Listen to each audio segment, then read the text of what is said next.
ಕ್ಷೇತ್ರದಲ್ಲಿ ಕಳಿಯಾಟ ಮಹೋತ್ಸವ ನಡೀತಾ ಇದೆ. ನಾಳೆ ಸಮಾಪ್ತಿಗೊಳ್ತಾ ಇದೆ.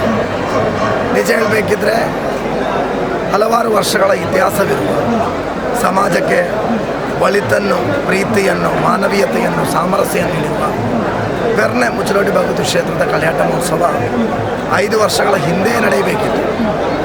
ಕೋವಿಡ್ ಕಾರಣದಿಂದ ಮುಂದೂಡಲ್ಪಟ್ಟು ಇವತ್ತು ಬಹಳ ಸಂಭ್ರಮದಿಂದ ಸಾವಿರಾರು ಮಂದಿ ಜನಜಂಗುಳಿಯಿಂದ ನಡೀತಾ ಇದೆ.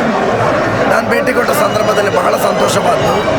ಭೇಟಿ ಕೊಟ್ಟೆ, ಇಲ್ಲಿ ಎಲ್ಲ ಕಾರ್ಯಕ್ರಮಗಳನ್ನು ಬಹಳ ಅಚ್ಚರಿಯಿಂದ ಸಂತೋಷದಿಂದ ನೋಡಿದೆ. ನೂರಾರು ಮಂದಿಗೆ ಒಟ್ಟಿಗೆ ನೀಡುವಂಥ ಊಟದಲ್ಲಿ ಕೂಡ ಅನ್ನವನ್ನು ಸವಿಯುವಂಥ ಭಾಗ್ಯ ಕೂಡ ನನಗೆ ಸಿಕ್ಕಿದೆ.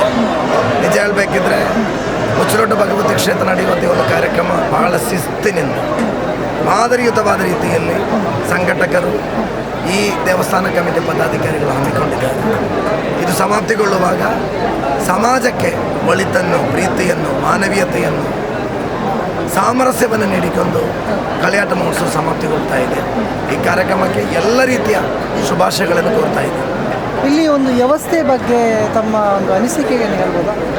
ವ್ಯವಸ್ಥೆ ಅಂತ ಹೇಳಿದರೆ ನಾನು ಅದೇ ಹೇಳಿದೆ, ಸಾವಿರಾರು ಮಂದಿ ಬರುವಂಥ ಈ ಒಂದು ಕಾರ್ಯಕ್ರಮದಲ್ಲಿ ಎಷ್ಟೊಂದು ಅಚ್ಚುಕಟ್ಟಾಗಿ ಬಹಳ ಒಂದು ಮಾದರಿಯುತವಾದ ರೀತಿಯಲ್ಲಿ ಒಂದು ಪ್ರತ್ಯೇಕವಾಗಿ ಹೇಳಬೇಕಂತ ಹೇಳಿದರೆ ಶುಚಿತ್ವ ನಾನು ಎಲ್ಲ ಕಡೆ ಗಮನಿಸ್ತಾ ಇದೆ.